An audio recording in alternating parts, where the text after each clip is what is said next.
A concerned citizen's observation. We have a convicted felon and adjudicated rapist with visible, extreme cognitive and physical decline as president.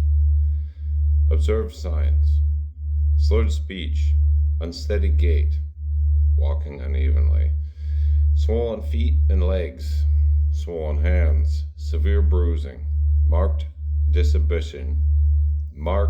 disinhibition, even for Trump, uneven facial expressions, yellowing skin tone instead of the normal color. This is far beyond left versus right, conservative versus liberal, Republican versus Democrat. Every citizen who loves the United States of America should be deeply concerned by this.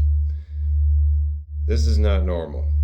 A person displaying this many visible signs of age-related and neurological decline should not be president. At this point, he makes Joe Biden look like Michael Jordan. Wake up, Congress. Please, like and share. Send us far and wide. This is not normal.